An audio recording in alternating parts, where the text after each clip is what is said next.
esta peña se está realizando con el Instituto OMG, quien estuvo a cargo de un paper sobre el tema, donde se hicieron ciertas recomendaciones de políticas públicas que podrían contribuir a mitigar o a superar las trabas que se identificaron en ese paper, que ustedes próximamente podrán encontrar cargado en la página del Instituto OMG.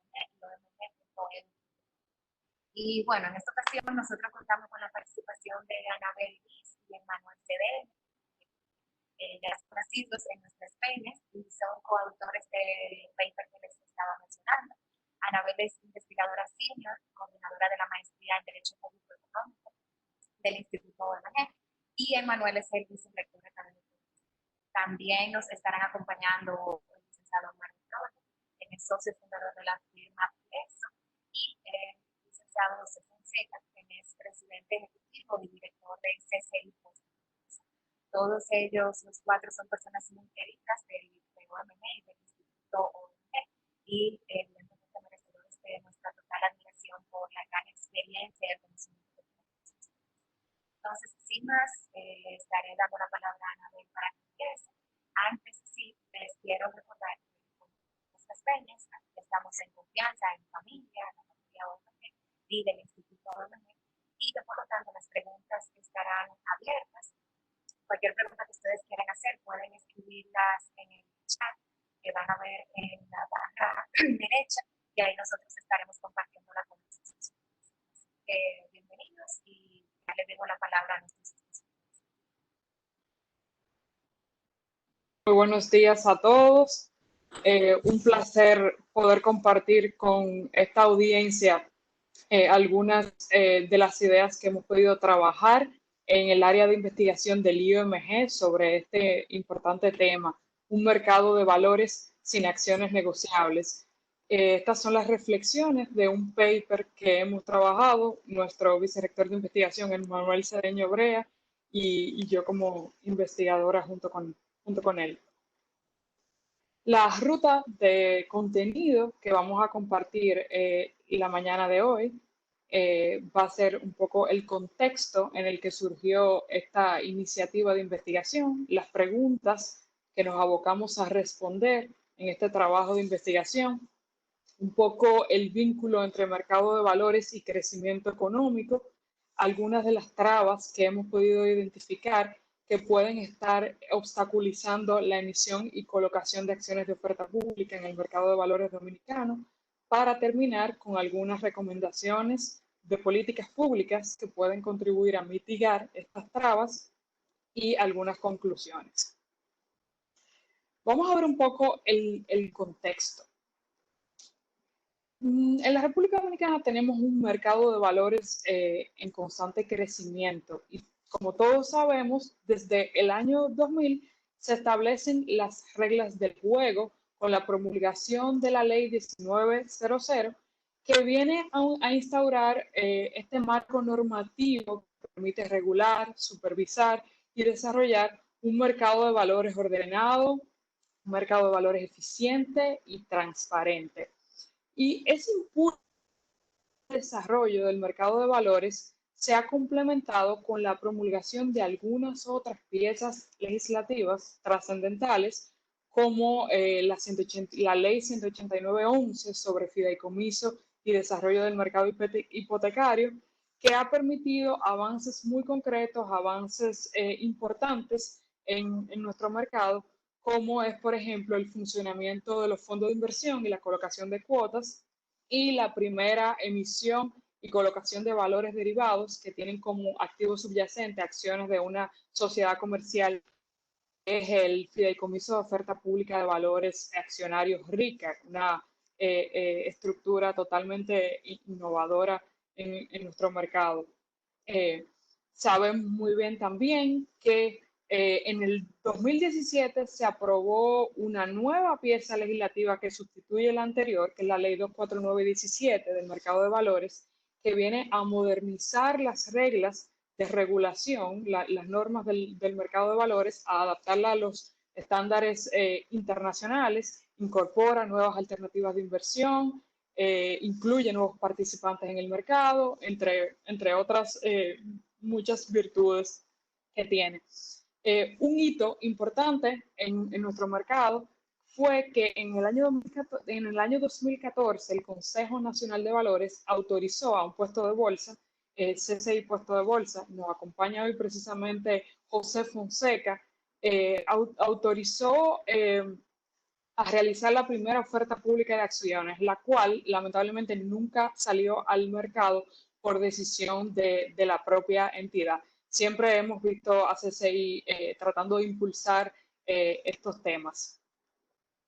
Y de hecho, en el año 2018, como vemos aquí, salió publicada esta columna en el Listín Diario, la columna Educando en Valores, un artículo del mismo Fonseca, donde se comentaban algunas alguna de las principales razones que obstaculizan la emisión y colocación de acciones de oferta pública en la República Dominicana. Y son precisamente estas pautas que sirvieron como base o como punto de partida para el trabajo de investigación que hemos venido realizando en el IOMG, donde Fonseca ha sido un importante aliado desde el inicio, al igual que Omar Victoria, que junto a Fonseca y Juan Mustafa sirvieron de panel de arbitraje, que recibieron nuestro paper de investigación, lo leyeron, lo comentaron gentilmente y nos aportaron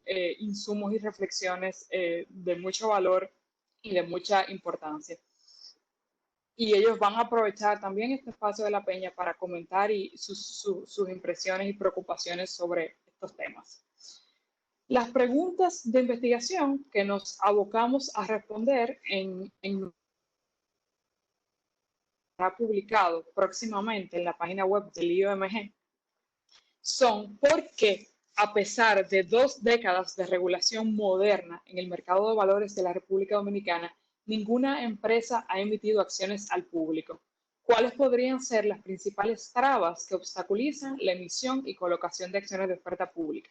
Este trabajo de investigación lo llevamos a cabo con el auspicio de Atlas Network y la idea es que estas reflexiones sirvan como punto de partida para los participantes del mercado, los hacedores de políticas públicas, para tratar de mitigar algunas de estas trabas y claramente propiciar un contexto, un ambiente regulatorio que permita la emisión y colocación de acciones de oferta pública en el mercado de valores dominicano. Y le cedo la palabra a Emanuel. Bien, muchas gracias. Bienvenidos a una bienvenida especial a nuestros panelistas y a nuestros participantes. Gracias por su presencia y yo sé que tendremos un debate también enriquecedor. Entonces, ¿qué dice la teoría académica? La teoría no solamente jurídica, pero también de derecho y finanzas. Según los estudios empíricos, económicos empíricos y de finanzas, hay una relación positiva entre el desarrollo de los mercados de capitales y el crecimiento económico de las naciones.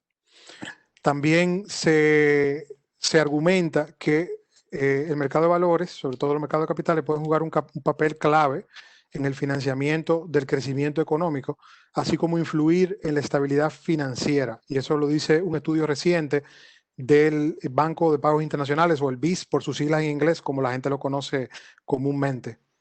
Sabemos que los mercados sirven como una fuente alternativa al sistema bancario, sobre todo cuando hay dificultades en el sistema bancario, puede presentar una alternativa viable tanto para inversión como para recepción de inversión.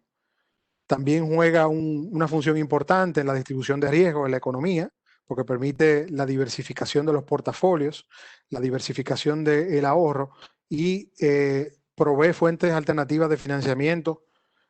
También sirve como reserva durante eventos de riesgo sistémico. Finalmente, hay una asociación entre la madurez económica y contar con mercados desarrollados.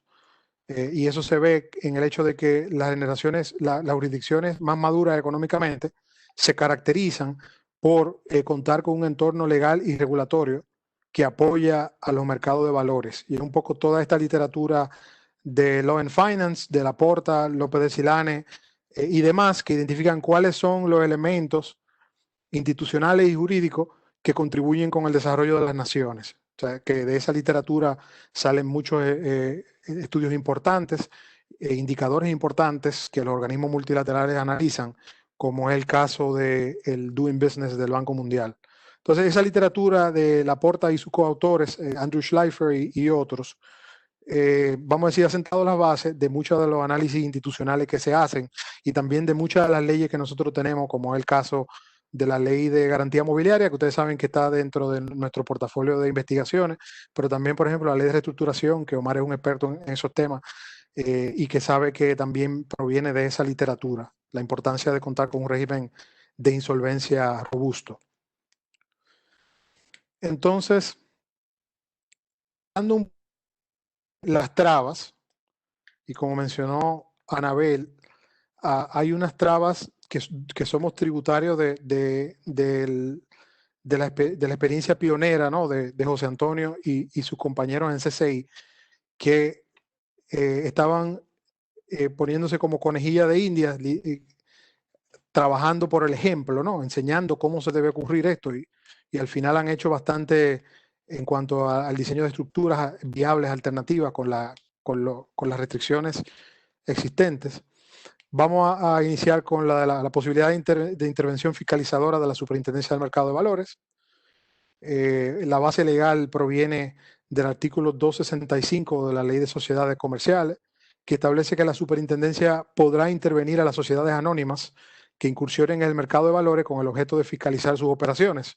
Y obviamente hay un tema de expropiación del control y también quizás de la propiedad residual, porque sabemos que los derechos políticos están asociados con la oportunidad, con los derechos de propiedad, básicamente, en las sociedades anónimas, y establece un umbral de accionistas que representen por lo menos la 10ª parte del capital suscrito y pagado, o sea, un 10%. Entonces, ese procedimiento de intervención ha sido citado como una de las preocupaciones porque no está regulado, no existen reglas claras de cómo se realizaría. Entonces, en los casos de intervenciones fiscalizadoras administrativas, la ley le otorga amplios poderes a la Superintendencia del Mercado de Valores, pero no dice cómo va a funcionar, cómo van a funcionar, cuáles son los límites de esos poderes, ni cuáles son las reglas del debido proceso. Eso genera obviamente incertidumbre que podría estar incidiendo como una disuasión a la salida a bolsa con acciones. Esos poderes que se le otorga a la Superintendencia del Mercado de Valores incluyen la facultad de suspender resoluciones de sus órganos de control e incluso disponer la liquidación y disolución de la sociedad, o sea que son poderes bastante importantes, significativos para la vida social. Otra traba identificada es el artículo 11K del Código Tributario, que establece una responsabilidad solidaria proporcional para los accionistas respecto del cumplimiento de la obligación tributaria de las sociedades comerciales. Entonces, básicamente, en términos prácticos, esto conlleva el levantamiento del velo corporativo, que también es una figura contemplada por la Ley de Sociedades. ¿Y cómo funciona? Bueno, lo vemos aquí en este ejemplo estilizado que vamos a compartir. Supongamos que la primera empresa en colocar acciones en el mercado de valores sea Sociedad Dominicana S.A., con un capital suscrito y pagado de 50 millones de pesos, representado por 50.000 acciones con un valor de 1.000 pesos cada una. Entonces esa empresa emite esas acciones y la coloca. Vamos a continuar. Y la señora K hace una inversión de 10.000 pesos en esa sociedad. La señora K no es una accionista controladora ni nada, tiene solamente un 0.02% del capital, con una inversión modesta de 10 acciones. Sin embargo, asumamos que la DGI le impone una multa por que vamos a decir que la sociedad luego defraudó al fisco y se le impone una multa de 160 millones de pesos. El artículo 11K lo que implica es que la señora K es solidariamente responsable junto a ese emisor de acciones por la proporción correspondiente. O sea que hay un levantamiento del velo corporativo y una aplicación de una responsabilidad solidaria, que es algo que en otras jurisdicciones se ha propuesto y se ha estudiado. Por ejemplo, hay estudios de Jennifer Arlen de la NYU, también con Renier Crackman de la Universidad de Harvard, que analizan este tema de la responsabilidad solidaria en unos trabajos importantes. Entonces, ¿qué es lo que ocurre? Significa que ella tenía invertido 10.000 pesos en la sociedad, pero ahora tiene un pasivo frente al fisco por 32.000 pesos. Incluso esa inversión de ella pudo haber sido borrada por las pérdidas que va a experimentar esa sociedad. Sin embargo, la ley asume que ella debe 2 veces más el capital que tenía invertido en la empresa. Y obviamente es una especie de levantamiento del velo corporativo y una inoponibilidad de la personería jurídica de la sociedad vis-a-vis a las autoridades fiscales, lo cual implica básicamente que se elimina la responsabilidad limitada, que es el principio, el doble escudo, ¿no? que opera en beneficio de las entidades, pero también en beneficio de los inversores y de la diversificación. Eso es lo que hace posible que el mercado de valores sirva, según la teoría financiera, como una alternativa para diversificar riesgos. Si eso se elimina, entonces se hace menos atractivo. Entonces ese es un ejemplo de cómo funcionaría esto.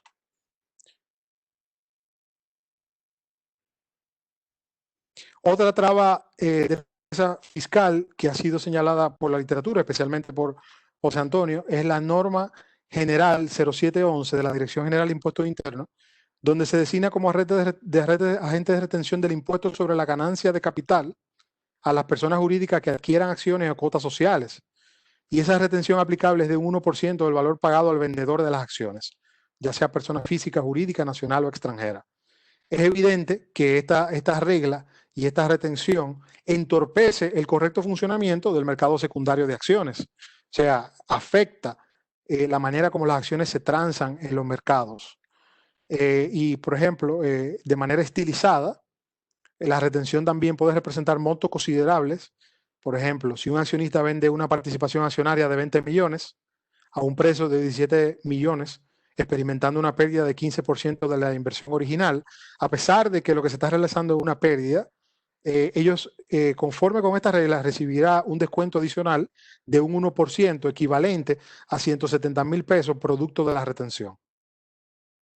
Entonces se aprecia cómo esa regla esclerotiza el mercado secundario o esclerotizaría, ¿no? Un mercado secundario y le restaría dinamismo, sobre todo pensando en la manera como las acciones cambian de mano y todos los temas que conocemos ahora de intermediación de alta frecuencia y el uso de algoritmos para aumentar los volúmenes de transacción sobre acciones negociables. Sigue Anabel.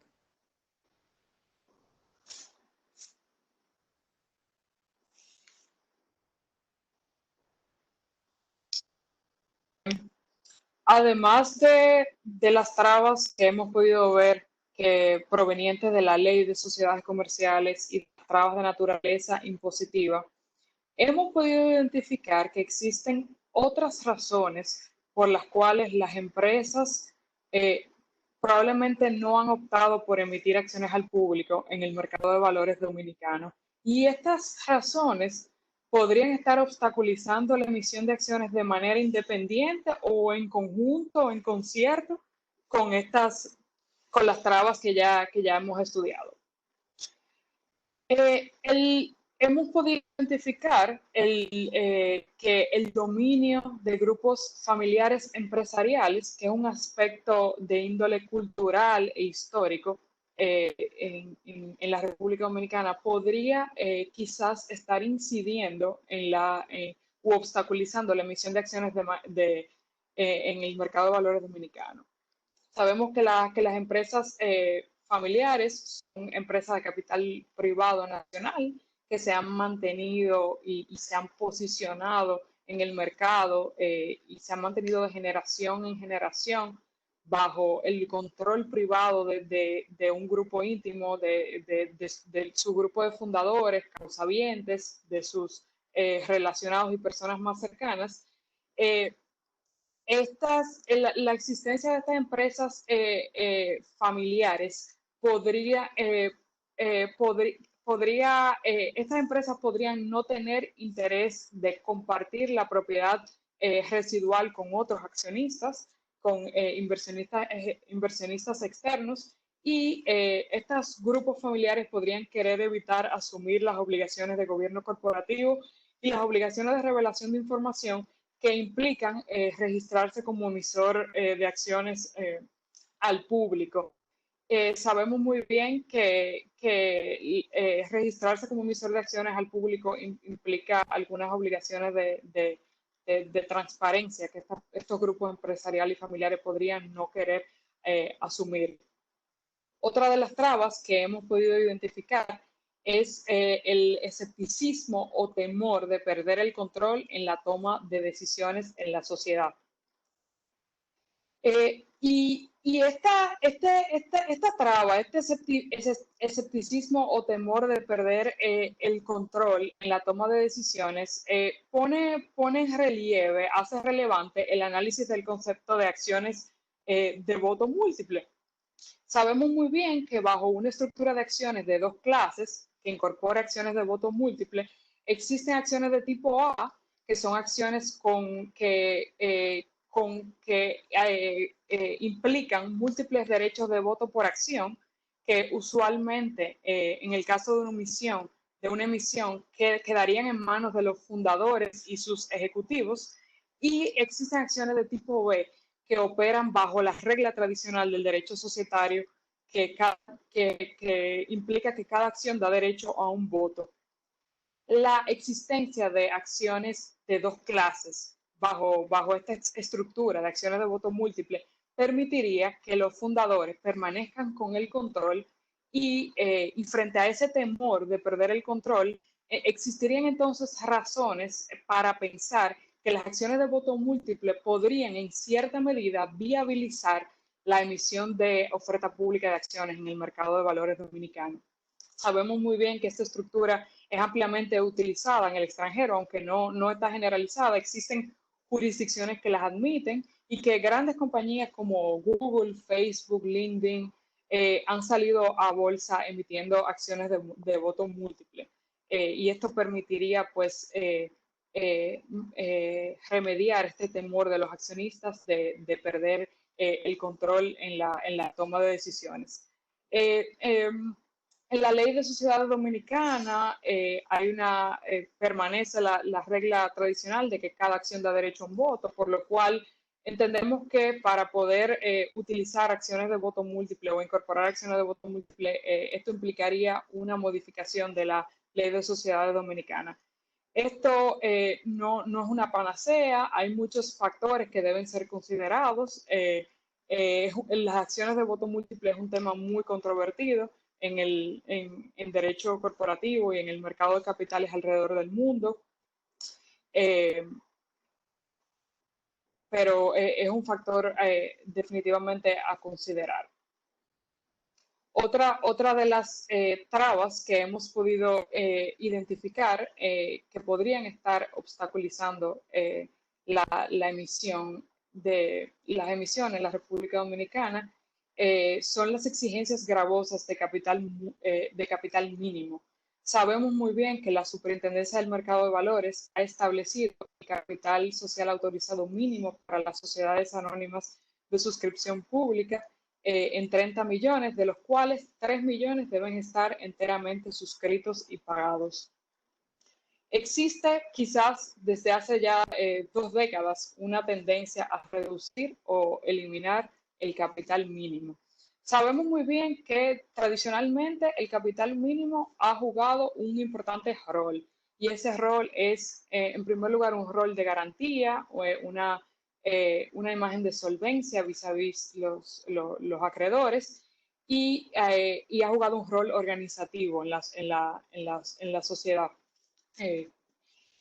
Sin embargo, a pesar de que ha sido tradicionalmente un elemento crucial en las sociedades, esta tendencia de eliminar o reducir el capital mínimo está cada vez más latente en el mundo y el Doing Business 2020 hace referencia a que desde el año 2003 a la actualidad, 106 economías de 190 han reducido o eliminado las exigencias de capital mínimo. Entendemos definitivamente que el capital legal mínimo podría estar actuando como una barrera de entrada que dificulta la participación de empresas pequeñas que podrían tener la intención de emitir ofertas públicas de acciones para recaudar fondos y para expandir sus negocios. La reducción o eliminación del capital mínimo en ese sentido podría ser un incentivo para las emisiones de oferta pública de acciones en el mercado dominicano. El, el efecto de desplazamiento o de expulsión, el crowding out effect, podría ser otra de las trabas que están obstaculizando las emisiones de acciones de oferta pública en la República Dominicana. Y esto ocurre cuando un determinado agente económico, que puede ser el Estado, como en efecto, se endeuda con mayor nivel que otros, elevando las tasas de interés y encareciendo el costo de financiamiento para los participantes privados. La alta participación como emisor de bonos en el mercado de valores dominicano podría entonces encarecer el crédito y puede expulsar o desplazar los emisores o la participación de inversionistas privados. El Estado sabemos que emite deuda pública a través del Ministerio de Hacienda y del Banco Central. Los emisores privados y los mismos inversores podrían preferir emitir deuda para competir con las tasas ofrecidas por la deuda pública.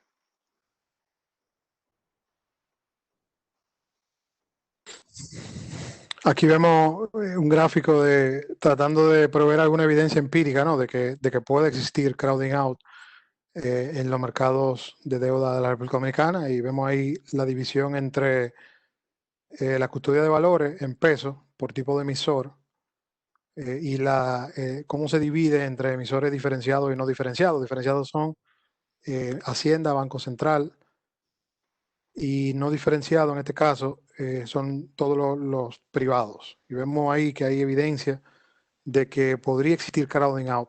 Quizá la metáfora para el efecto de cómo funciona es que si usted tiene un closet pequeñito y está entrando gente, eventualmente va a quedarse sin espacio en ese closet para entrar gente y van a tener que salir algunos. Y los primeros que salen por la puerta cuando hay crowding out son los participantes privados, porque típicamente, ¿no? Tienen quizá más riesgo y tienen un perfil diferente al Estado, y también porque a menudo ofrecen rentabilidad menor que los emisores diferenciados por el mismo riesgo. Y en el caso de las acciones, tienen un perfil diferente a los títulos de deuda. Esto es diferente. Aquí hay básicamente 9-10, esa es la proporción, 9 de 10, que básicamente 90% siempre en emisiones diferenciadas y menos de 10% de emisores privados. En dólares cambia esa proporción. En el trabajo de investigación presentamos más datos sobre eso. Entonces, a modo de conclusión, porque ya tenemos bastante tiempo presentando algunas de las ideas del trabajo, sería deseable contar con un entorno legal y tributario que favorezca la emisión pública de acciones en el mercado de valores dominicano, y eso parte, ¿no?, de la idea de que el rol del Estado, el Estado puede hacer varias cosas para motivar.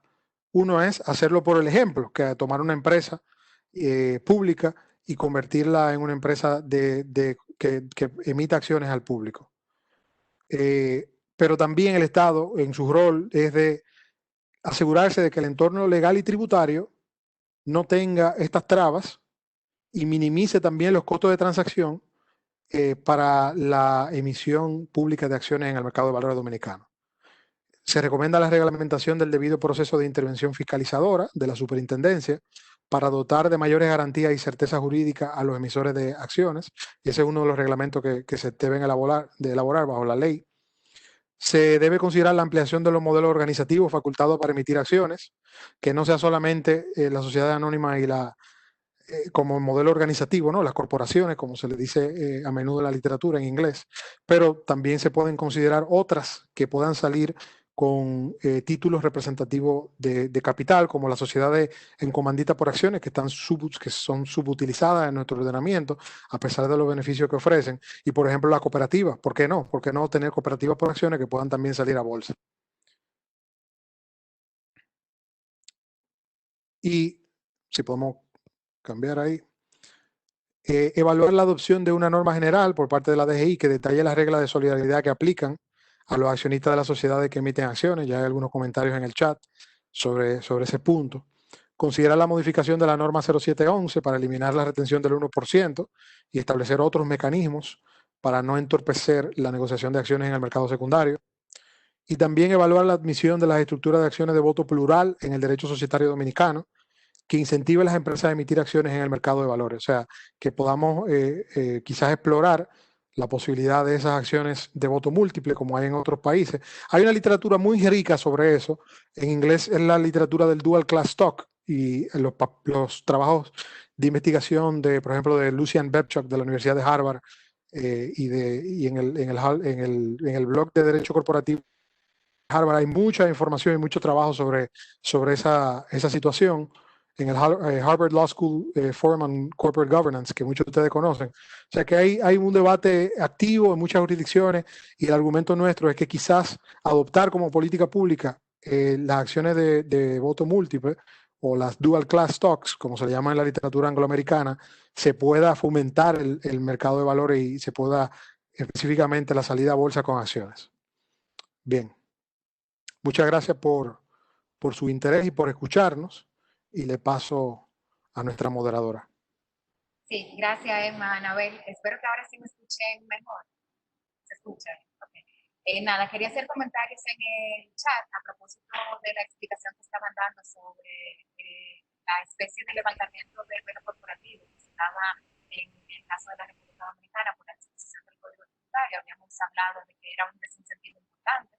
José había complementado diciendo que igualmente un desincentivo peligroso porque puede generar incentivos perversos en empresas altamente atomizadas en su composición accionaria. Igual otras personas estuvieron comentando y participando, hablando sobre la Rita Verizon, el tipo de la compañía de Warren Buffett. Y Diego había preguntado cuál es el incentivo para que un grupo accionista controlador acepte y apoye una apertura del capital al público. También había dicho qué derecho y apoyo legal tiene un accionista minoritario de iniciar un proceso de apertura del capital para poder monetizar su participación a precio de mercado. José ya le había adelantado, le había comentado que un accionista minoritario no puede iniciar por sí solo un proceso de ofrecer las acciones de la empresa al mercado, que requiere un compromiso de la propia empresa vía la asamblea de accionistas. Voy a darle la palabra a ustedes para ver si tienen algún comentario adicional.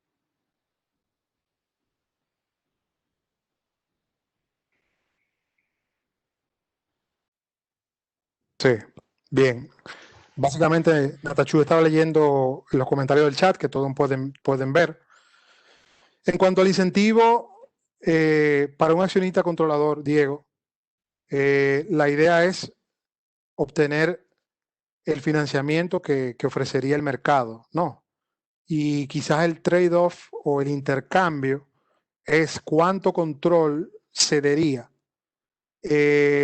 Obviamente una respuesta bastante general, pero si tú piensas, por ejemplo, en el caso de empresas que son tipo startups, empresas incipientes de tecnología, y ahí José Antonio yo sé que va a poder hablar más de esa pregunta y comentar con otras experiencias, que tienen restricciones de capital, que tienen restricciones también de obtener financiamiento bancario, porque realmente son empresas que requieren de un desarrollo importante a nivel tecnológico y no tienen muchas veces activos, tienen mayormente activos que son propiedad intelectual.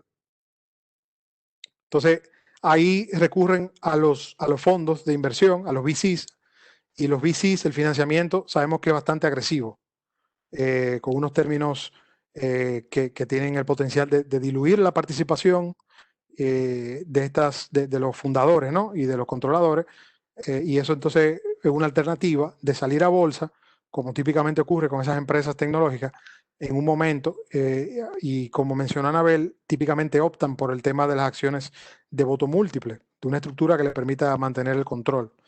En el caso de la iniciativa que podría tener un accionista minoritario, es un tema de un problema de acción colectiva, ¿no? Es un tema de un problema de acción colectiva donde lo que importa en las corporaciones es el capital, a diferencia de reglas y de políticas públicas que redistribuyan los derechos políticos vis a vis a los derechos de propiedad. Entonces, típicamente, establecer quizás umbrales para eso podría ser una regla que cree distorsiones, porque nadie quiere, por ejemplo, que, como dice la regla del Código Tributario, que accionistas minoritarios te puedan gatillar una salida a bolsa sin la mayoría estar de acuerdo.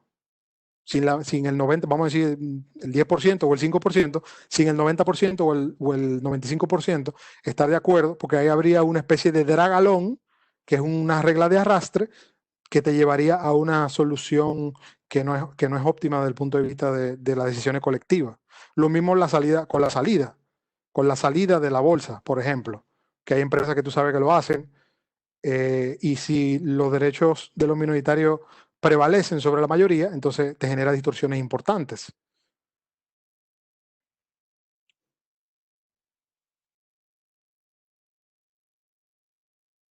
Creo que está silenciada, Natacho.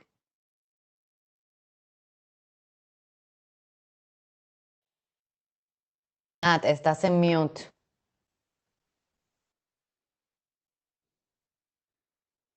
Ahora sí, ¿me escuchan? Sí, ok. Decía que hay dos preguntas más. Orlando está preguntando en el chat si se consideró si existe un impacto relevante derivado de la intermediación para el acceso al mercado, las múltiples entidades que intervienen en el proceso de colocación. Cristian Aguiló pregunta que en cuánto tiempo ven posible la primera oferta pública de acciones. No sé si quieren contestarla a ustedes o si queremos esperar a nuestros específicos.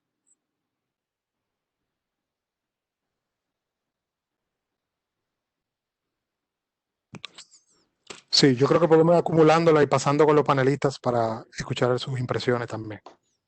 Okay, perfecto. Pues entonces le damos la palabra a nuestros otros dos panelistas. Bienvenidos. Gracias, buenas tardes, ¿cómo están? Muchísimas gracias por la invitación y muchísimas gracias por elevar el nivel de discusión académica aplicada a nuestro mercado de valores. La verdad que es un tremendo aporte del Instituto OMG. Yo creo que puedo ayudarte con esas preguntas, ¿no? Rápidamente comenzamos por el impacto relevante derivado de la intermediación. Yo creo que para emitir acciones no hay una gran cantidad de entidades participando, ¿no? Realmente es un proceso en el cual solamente participa la sociedad que quiere emitir las acciones y el intermediario de valores que estructura el proceso, ¿no? No es que desde el punto de vista del proceso realmente sería trabajar con una sola entidad. Ahora bien, quizás allí pueden abrirse muchos retos en el camino porque es posible que la sociedad requiera alguna asesoría legal para reestructurar o adecuar su modelo de gobierno corporativo, sus estatutos sociales, etcétera, para hacer una oferta pública de acciones y entonces ahí se incorpora pues un equipo de abogados que ayuden en esa parte. Es posible que se necesiten algunos asesores para todos los temas de gobierno corporativo o algunos asesores contables y financieros para el proceso de valoración de la empresa, etcétera. Pero eso depende en gran medida del nivel de madurez y de desarrollo que tenga la propia sociedad que quiere emitir las acciones. Quizás allí te diría yo que más bien la falta es quizás que falta un poquito de profundidad y quizás agregaría un par de restricciones adicionales en nuestro marco regulatorio, un poquito de profundidad en el intermediario de valores, en las capacidades del intermediario de valores para facilitar la oferta pública. El intermediario de valores, por ejemplo, no puede comprar las acciones antes de que éstas sean oferta pública. Y muchas veces en esas empresas que están comenzando, como señalaba Emanuel, necesitan apoyo de capital y ese apoyo de capital no puede ser provisto por el intermediario de valores. Por ejemplo, en el caso de Facebook, Goldman Sachs tuvo una posición en esas acciones mucho tiempo antes de que Facebook se fuese al mercado. Entonces, hace banca de inversión de verdad. Entonces, en el caso de nosotros no podemos comprar acciones de ninguna empresa dominicana mientras éstas se encuentren en el ámbito de la oferta privada y por lo tanto no podemos apoyarla en ese proceso de capitalización y desarrollo de esas estructuras de buen gobierno corporativo que se necesitan para salir Así que quizás esa es una primera restricción. Y después hay otra parte que es muy importante. El que emite necesita el capital y quiere que sus valores se coloquen. El marco regulatorio nos permite hacer esa colocación en firme, que sería como el equivalente a ser underwriters de esas colocaciones, pero establece unos requerimientos de capital que son un poco engorrosos para ser underwriter. Y esos requerimientos de capital en la práctica hacen imposible que a un sindicato la operación entre todos los puestos de bolsa de la República Dominicana sea posible sacar al mercado a una empresa dominicana grande.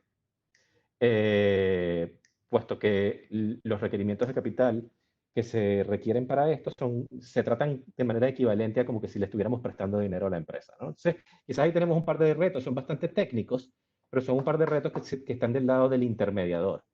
¿Y en cuánto tiempo ven posible la oferta pública de acciones? Yo creo que desde que se corrijan las trabas legales, va a ser bastante fácil mostrar los beneficios de hacerlo, a pesar de los otros retos que señala el paper. Los otros retos existen, de verdad son sumamente relevantes, pero en la medida que las empresas se van haciendo más grandes y están más preocupadas por estar bien capitalizadas para abordar los retos de la globalización de los mercados o quieren expandir sus mercados, pues entienden perfectamente que es necesario acudir al mercado de capitales para financiar el capital y no necesariamente para financiar la deuda, ¿no? En nuestra experiencia, realmente hemos visto, no una gran cantidad, pero sí hemos visto algunas empresas de tamaño significativo en la República Dominicana con interés de emitir acciones, pero estas trabas de índole legal, regulatorio, pues se convierten en deal breakers para emitir acciones, ¿no? Es que, pues depende un poco del Estado de corregir estas distorsiones para que aparezca inmediatamente una oferta pública. Por ejemplo, lo hemos dicho en varios foros en los que hemos participado, la transacción de Rica que ustedes mencionaron al principio hubiese sido una oferta pública de acciones directas si no hubiésemos tenido, por ejemplo, esas limitaciones.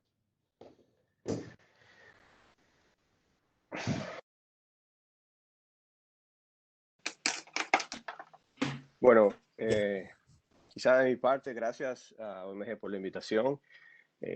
Siempre es un gusto estar compartiendo con ustedes la peña. Gracias a Anabel, gracias a Emmanuel, no solamente por el día de hoy, sino también, como decía José Antonio, por ayudarnos a profundizar en este tema preparando un documento tan interesante. Yo creo que cuando Manuel me comentó un poco el tema del paper y de lo que íbamos a tratar de ver, eso me trajo, digamos, a todo en el mercado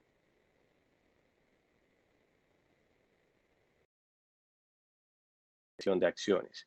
Y recuerdo que cuando estudiaba mercado financiero en 2002, 2003, sí, ya hace 2 décadas casi, le comentaba a un profesor español cómo era el mercado dominicano y recuerdo que decía, bueno, ustedes no tienen mercado. Y una década después nos volvimos a ver y le comentaba cómo era el mercado y decía, no tienen mercado de capitales, y decía, no tienen mercado. Es decir, si eso bien es discutible, pero él decía básicamente la importancia que le daba la parte de sociedades de capital y de cotización de acciones en el mercado para el desarrollo como tal. Y creo que es esencial, por eso ha sido uno de los temas esenciales, y no el gran tema esencial en este ya periodo de desarrollo del mercado de valores. Ahora, viéndolo, yo creo que el paper tiene algo sumamente interesante que determina unas cuantas trabas y la analiza tanto desde el punto de vista del posible impacto financiero, económico, regulatorio y también posibles soluciones, pero también la práctica nos ha demostrado y el paper ayuda muchísimo a eso. Yo creo que en eso tiene un valor sumamente interesante. Aquí hay 2 elementos esenciales en los que yo también veo más allá todo este tema. Uno es el que le llamamos el ambiente regulatorio y otro es un poquito de la cultura corporativa como tal.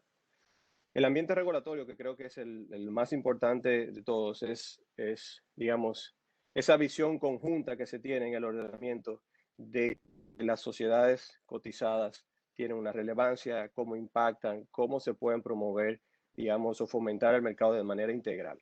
Porque creo, bueno, José Antonio hizo unas precisiones muy interesantes sobre otros, por ejemplo, otros elementos que tienen los intermediarios de valores. Pero así podemos encontrar otras cosas. Si vamos a entidades de intermediación financiera, por ejemplo, Cuando hay una adquisición de más de un 3%, hay una autorización. Cuando hay una adquisición de más de un 3%, hay una autorización previa de Junta Monetaria. Entonces, ahora con las evaluaciones, por ejemplo, de idoneidad de los accionistas, hay que evaluar. Entonces, digamos que en el fondo lo que uno ve es diferentes elementos que se han ido desarrollando. De hecho, ustedes saben que todos sabemos que la ley de sociedades tenía un capítulo más profundo sobre empresas cotizadas, que luego se moldeó con la 3111. Pero digamos, yo creo que no a propósito, pero sí muestra que el ambiente regulatorio no es un ambiente que todavía está claro de la importancia de la sociedad cotizada, y por eso encontramos, porque no son acciones coordinadas, sino que en el tiempo se ha desarrollado, como decía, ahorita Manuel mencionaba un tema interesante de la ley de reestructuración, y eso pasaba igual con la ley de reestructuración, que encontrábamos diferentes desarrollos en épocas y momentos diferentes donde la mentalidad todavía no era pro ese modelo. Yo creo que eso es importante.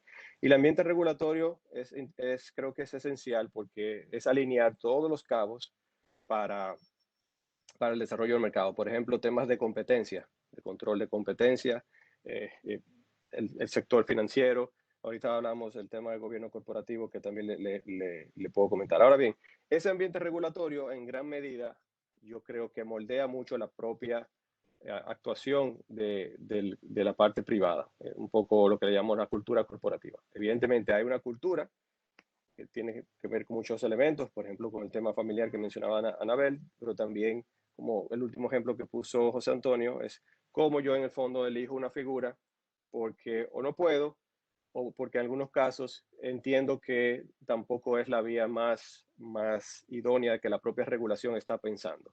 Entonces se hace a veces más difícil construir por esa vía. Por eso creo que el tema de la cultura corporativa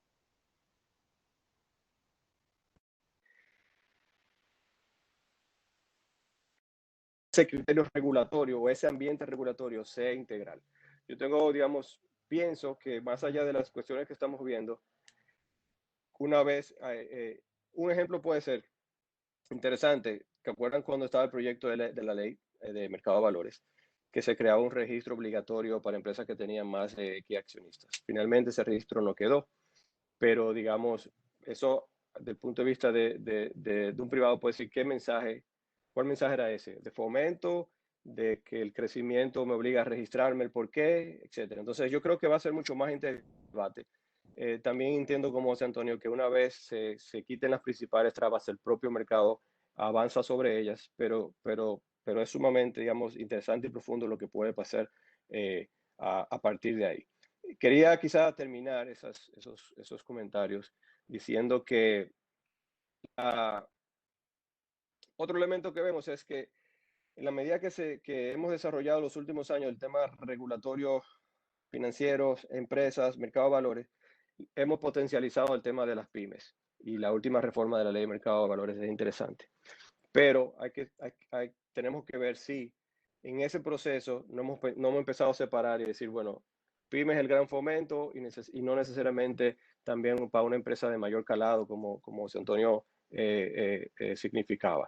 Que creo, bueno, de hecho ayer veía un comentario muy interesante, lo pueden buscar, de Jeff Bezos a los congresistas norteamericanos, que decía la historia de cómo comenzó. Y decía cómo Amazon en el día de hoy apoya a todos los emprendedores, más de 200,000 registrados que facturan más de $100,000 al año. Pero mostraba también, y con eso él más o menos termina diciendo, que la empresa grande y cotizada es tan importante como esos segmentos medianos y pequeños, porque cada quien tiene un impacto en el mercado diferente y tiene una razón de ser diferente en el mercado.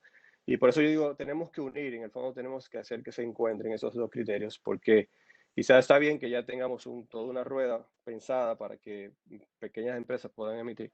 Bueno, Estados Unidos modificó su normativa en el 2015, por ejemplo, la regulación A+, en ese sentido, y muchas de las reformas que se están haciendo en el mundo es para incentivar las IPOs que han caído. Entonces, yo creo que tenemos que crear realmente un ambiente regulatorio mucho más profundo para que las reformas se den de manera más integral. Y puedo terminar con el tema de gobierno corporativo, ¿verdad?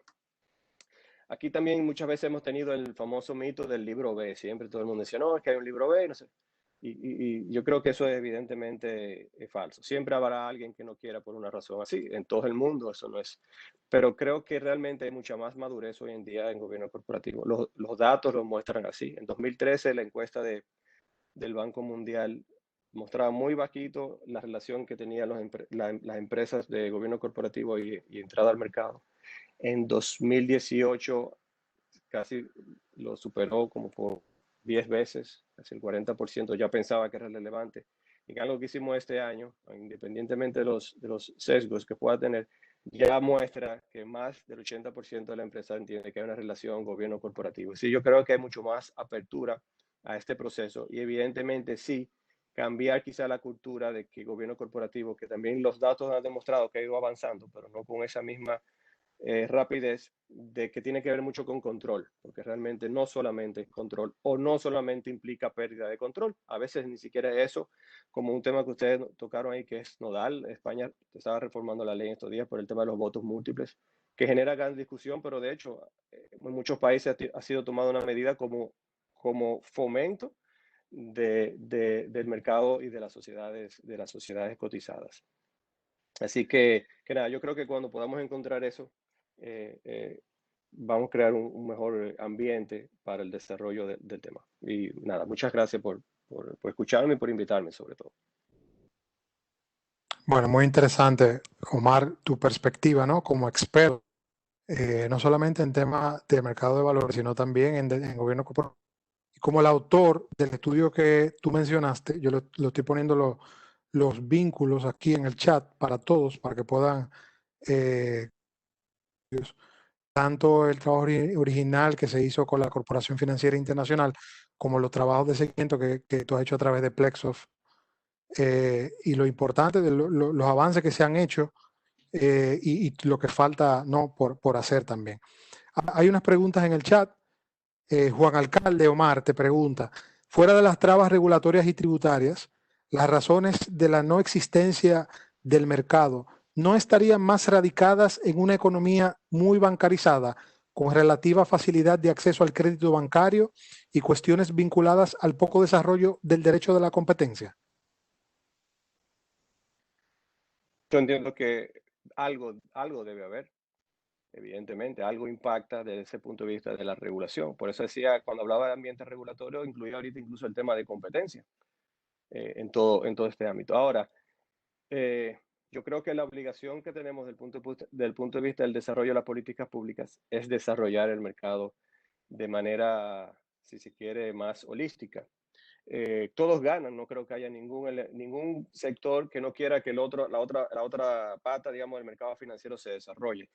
Un ejemplo interesante, hay un artículo muy bonito de la Constitución, el 222, que se pueden hacer muchas tesis a partir de él, pero porque te reconoce cómo es la economía dominicana y te dice cómo la política pública tiene que reconocer que es un mercado de pequeñas y medianas empresas, que debe fomentar el ahorro, que debe fomentar el acceso al crédito, que debe fomentar la empresa familiar, pero también que debe, digamos, fomentar todo eso en esquema de estabilidad y de incentivos. Yo creo que lo que se ha hecho, digamos, desde el punto de vista de políticas públicas, hemos visto que se ha aumentado los mecanismos para la inclusión en el sector bancario.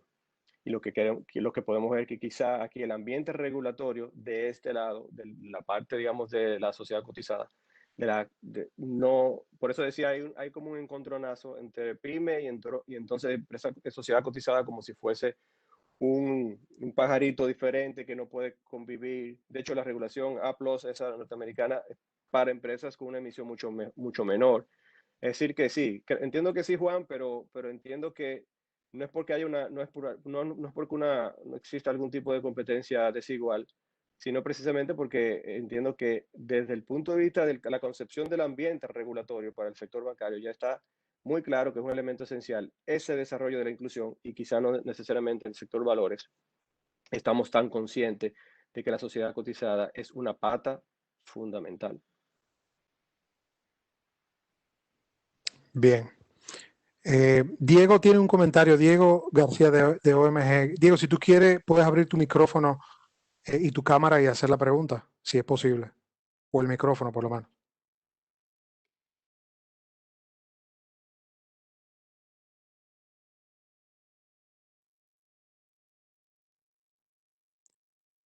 Bien, yo lo voy a leer. Hola, Dice, Manuel. bien, perfecto, gracias, adelante. No, quien tiene el comentario es otro Diego, no yo. Perdón. No, Dice Diego, tenemos a Diego. Bien, Diego sin apellido. Si quiere hacer la pregunta, si no yo la leo. Dice, ¿creen que el cash out o monetización parcial podría ser un incentivo relevante para grupos controladores de empresas? Como sabemos, las ofertas iniciales de acciones en general, sabemos que es la oportunidad que tienen los fondos de inversión de riesgo de rotar su capital y realizar una ganancia. Lo mismo aplicaría a familias que están en proceso de sucesión de sus patrimonios, en lugar de venderse a un competidor o a un extranjero. No sé si José quiere Con comentar gusto. sobre esa pregunta. Sí, creo que definitivamente la transición de esas empresas familiares hacia, eh, hacia la distribución del patrimonio entre la familia cuando se plantean la necesidad de hacerlo, bien porque quieren tomar la ganancia, bien porque las necesidades individuales de cada uno de los miembros de la familia pues, se hacen difícil mantenerlas cohesionadas y necesitan un cash out, lo hemos visto en algunas empresas familiares dominicanas. El mercado de valores sería una estructura ideal. El mercado de valores permitiría una perfecta estrategia de salida y una socialización del capital, porque además permitiría que todos los dominicanos pudieran invertir allí. De la misma manera que los fondos de inversión, la industria de fondos de inversión que está recién nacida, requiere que eventualmente tengamos un mercado de acciones desarrollado para que ellos puedan monetizar el valor de esas inversiones que han hecho en el ámbito privado. Hay algunos fondos de desarrollo de sociedades ya en el mercado y algunos de esos fondos de desarrollo de sociedades tienen acciones de empresas eventualmente. El canal ideal para ellos sería a través del mercado de capitales, ¿no? Esa sería la estrategia perfecta. Y no quiero dejar la oportunidad de conectar un aspecto del comentario que señaló hace un minuto Omar. El mercado de capitales y el mercado bancario no son competencias, son complementos de la industria financiera. Pues si pensamos en la industria financiera como una parcela, pues cada uno tiene su parcela perfectamente definida y las necesidades de capital es un ámbito muy específico de la parcela del mercado de valores. La banca no tiene capacidad de aportar capital. Cuando digo capital, digo patrimonio. Puede prestar, pero es un pasivo para la empresa tomadora, mientras que el patrimonio es capital. Eso es un ámbito exclusivo del mercado de capitales y la banca necesita empresas bien capitalizadas para poder ser más profunda en su actividad de crédito. Y el mercado de capitales necesita que las empresas que se financian y que toman y que venden acciones en el mercado de capitales, pues puedan tener acceso fácil al mercado bancario líquido y profundo. Así que son dos cosas que se retroalimentan y que necesitan estar bien desarrolladas. Bien, muchas gracias, José. Esa pregunta fue de Diego Torres. Gracias, Diego. José, alguien te pregunta, ¿hay una estimación del punto de equilibrio a partir del cual la emisión de acciones resulta viable, dado los costos propios de una emisión de ese tipo? Yo creo que tú Me tienes imagino una... que quieres decir de qué monto hace sentido emitir. Yo te diría que depende en gran medida de qué nivel de desarrollo corporativo tiene la empresa. Es decir, esa empresa tiene una estructura de gobierno corporativo donde bien desarrollada, profunda, donde hayan separaciones de las funciones claras, donde haya roles, donde haya capacidad de rendir cuentas, donde haya capacidad de producir información financiera oportuna, confiable, relevante. Esa empresa tiene auditores externos. Pues esa empresa, si ese es el caso, eso es una empresa que básicamente está lista y sus costos serían simplemente la comisión que cobraría el intermediario en el proceso, ¿no? Así que en ese caso sería básicamente cualquier monto es relevante, asumiendo que los beneficios de levantar el capital son superiores a ese costo. En el caso de que la empresa no esté lista, no tenga esa estructura corporativa montada apropiadamente, pues los costos empiezan a ser más significativos, lo que quiere decir que se necesitan economías de escala para poder emitir acciones, puesto que hay requerimientos de gobernanza corporativa que son importantes y que constituyen indudablemente, en cierta medida, alguna barrera de entrada al que quiera emitir acciones en el mercado, ¿no?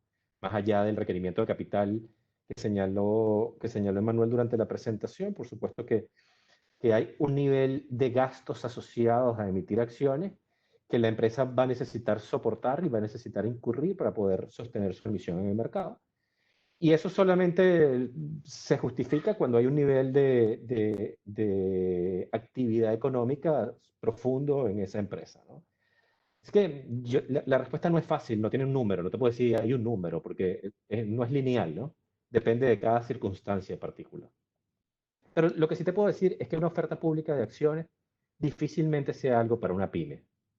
Para una pyme probablemente estamos más en el ámbito de venture capital o de una transacción privada en la cual esa empresa levanta capital, bien a través de fondos o ojalá en el futuro a través de intermediarios de valores con sus propias limitaciones. Pero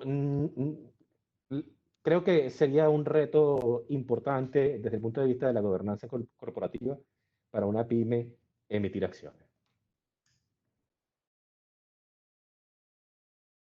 Hay una pregunta, yo creo que de seguimiento también, del economista Enrique Penson, José, que dice, ¿creen que los yields del gobierno, los rendimientos del gobierno son todavía muy altos? Porque el privado que emitiría por encima de ese nivel con un spread se perjudica en su costo de financiamiento y eso podría incentivar hacia la banca en vez del mercado o el mercado de bonos o versus el mercado de bonos. Creo que esa es una pregunta extraordinaria porque con esa dificultad nos hemos encontrado. El costo de financiamiento, en los niveles a los que se financia el Estado son altos. Las tasas de interés reales son altas. Y eso hace que las valoraciones, esa tasa de interés, a través de un proceso matemático que quizás no es relevante aquí, va dentro del cálculo del valor de la empresa. Y mientras esa tasa de interés sea más alta, lo que sí podemos decir es que el valor de la empresa es menor. Entonces, ese efecto crowding out que ustedes señalaban, de alguna manera se ve reflejado en el mercado de acciones a través de valoraciones inferiores en las empresas. Entonces, mientras el Estado se financia a tasas de interés altas, y es verdad que han venido reduciéndose, pero todavía siguen siendo altas, pues eso es un desincentivo importante para emitir acciones, puesto que el valor es menor, el valor de la empresa es menor. Sí, y Elka Shekel, que tú sabes que es una experta también en derecho económico, comenta que tenía una inquietud en ese aspecto y fue contestada la pregunta. Emilia Pérez pregunta a Omar, ¿cuáles son los requerimientos de gobernanza corporativa? Y quizá Omar como experto, si tú puedes comentar algo al respecto, si tú crees que están bien calibrados en el nuevo régimen los requisitos de gobierno corporativo. Sí, bueno, esa es una súper pregunta, digamos, para todo el ámbito del buen gobierno. Yo creo que lo primero, hablando de sociedades, bueno, lo primero que hizo la legislación de la nueva ley del mercado de valores fue que cerró ya de manera, y eso fue algo bueno para el mercado, separó ya el mundo de la sociedad cotizada, del punto de vista del gobierno corporativo, el mundo de los participantes y el mundo de los emisores de deuda, en este caso, ¿verdad? Digamos, coincido con José Antonio que realmente tenemos que abrir la mente y quizá ver todo el tema de que una pyme con unas emisiones diferentes y con unos regímenes de buen gobierno también ajustados. Pero independiente de eso, volviendo a la pregunta, lo que hace la normativa es que da, digamos, un capítulo particular para sociedad cotizada. Siempre va a ser difícil comentarlo en el sentido de que estamos adoptando una normativa para un modelo de sociedad que no existe. Entonces no es lo mismo cuando en la banca en 2007 se adoptó el primero, la banca existía y empezó a incorporar, o las AFP en 2013, o incluso en el caso del mercado de valores para participantes que ya existían. En este caso es a la inversa. Y eso siempre hace que tratemos de medir qué tan profundo es o no, qué tanto va a ser una retranca. Yo creo que el paper no lo hace, y yo tampoco entiendo que sea así. Las exigencias que tiene ahora el reglamento en el mercado de valores para sociedad cotizada tenga una vara tan alta que haga realmente que cree una limitante, digamos, un deal breaker, como hablamos ahorita. Evidentemente, existen, de hecho ya conocemos mercado, me consta, proyectos en el mercado de grandes empresas que están acercando su práctica de gobernabilidad al régimen de sociedad cotizada, como decía un poco José Antonio, para convivir con ese modelo y también sea más fácil el día que quiera. Pero lo que vemos en profundidad, de hecho, si usted ve el reglamento, hay mucha referencia a la ley de sociedades, hay unas cuantas exigencias más. El tema de los independientes tampoco fue tan radical como parecía venir de la ley, que te iba a exigir proporcionalmente independiente, sino que lo permitió de manera abierta. Y evidentemente mucha información, pero yo creo que hasta el mercado dominicano ha madurado sumamente en el tema de la rendición de cuentas, y el que dar la información es, como decía el juez Brandeis, es el mejor desinfectante es el sol, ¿no? O sea, que la información realmente te beneficia en vez de afectarte. Y de hecho, la última encuesta que hablamos ahorita, el tema en la COVID, todo el mundo casi reflejó que a mayor información, no solamente en el momento, sino constante de la empresa al mercado, le da mejores niveles de resiliencia. Así que en conclusión yo diría, no entiendo que la exigencia que exista debería romper la capacidad de una emisión per se, lo que está en el reglamento, pero sí va a exigir, por eso digamos, hay que hacer la tarea con tiempo, algunos avances o profundidad, si se quiere, que hoy en día no es muy común en una sociedad anónima dominicana. Bien, muchas gracias, Omar, por esas precisiones.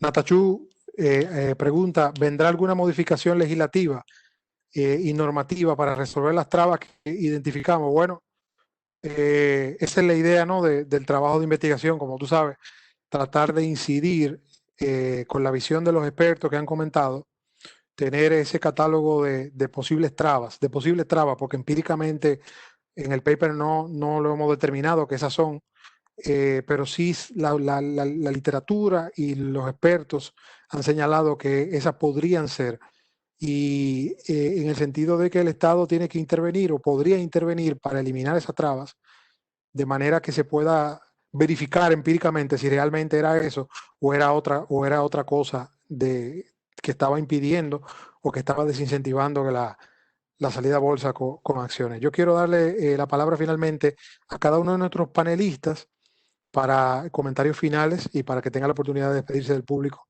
comenzando por José Antonio. Gracias, Emanuel. La verdad que fue un placer compartir con ustedes este extraordinario paper y esta peña que no solamente es interesante, sino que también es divertida. Pues muchísimas gracias al Instituto UMG y a todas las personas que se tomaron la molestia de dedicarnos su tiempo para escucharnos. Creo que hay muchos elementos de trabajo adicional que se desprenden de este paper. Hay un camino extraordinario de investigación por todo para los estudiantes, incluso para el propio instituto. Temas como el crowding out son cosas en las cuales se puede profundizar tremendamente, el efecto de la valoración. Hay muchísimas cosas interesantes que se pueden hacer para los estudiantes de economía, finanzas, derecho, etcétera, que se pueden derivar de este documento y que pueden ayudar a las personas que toman decisiones, pues, de motivar los cambios de la ley que con toda seguridad es posible que estén dentro de la agenda de los próximos años, legislativa de los próximos años, ¿no? Pues muchísimas gracias, eso es todo lo que tenía que decir, pues de verdad que aprecio muchísimo el gesto y la invitación. Bueno, por mi lado igual, agradecerles a ustedes la invitación, a OMG, a Anabela y Manuel por sacarse el valioso tiempo también de profundizar en esta investigación y servirla, digamos, también al público para que, como decía José Antonio, dice Greenspan que en su libro que su papá cuando se graduó le dijo que este sea solo el esfuerzo inicial. Entonces, sabemos que hemos hecho mucho antes, pero digamos que este sea un pie de amigo para, digamos, el sprint final, para tener, digamos, una normativa mucho mejor. Yo creo que sí, que va a ser también parte de la agenda.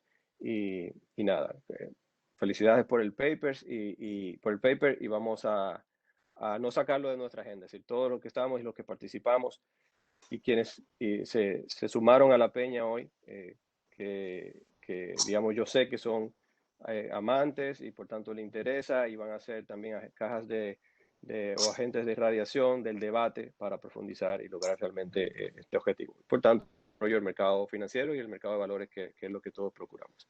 Gracias y gracias por la invitación. Bueno, Anabel, por favor.